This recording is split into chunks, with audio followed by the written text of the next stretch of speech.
The Lord be with you. And with your spirit. A reading from the Holy Gospel according to Luke. Glory to you, O Lord. Jesus addressed this parable to those who were convinced of their own righteousness and despised everyone else.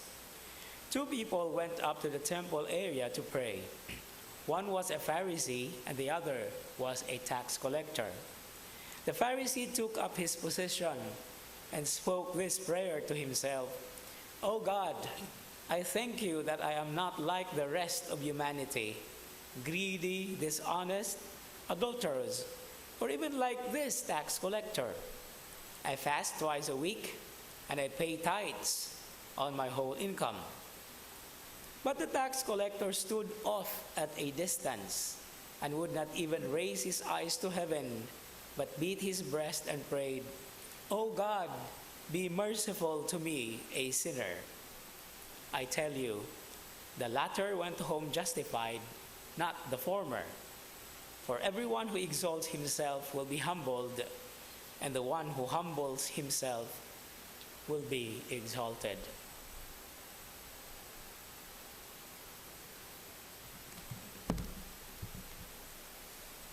The Gospel of the Lord.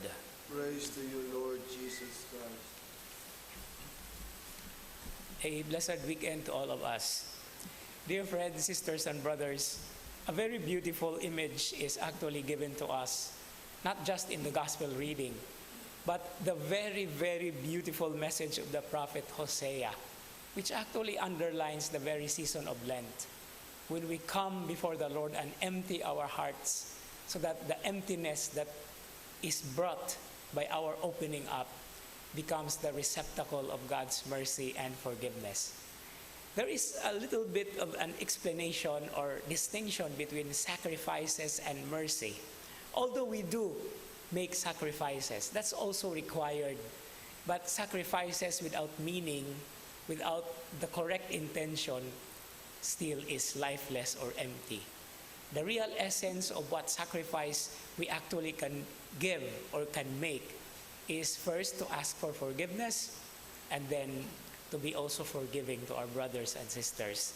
And this is in fact precisely what the Gospel reading today is giving to us. And a little bit of an interesting application.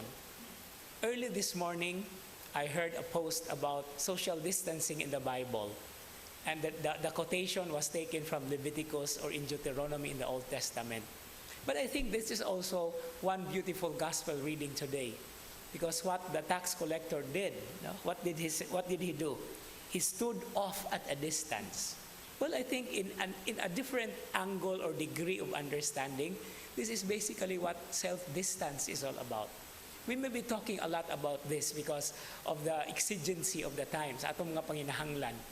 But there is always a grace-filled dimension and meaning when we do this. Not for our own sakes, but for our brothers and sisters, most specifically. Amen.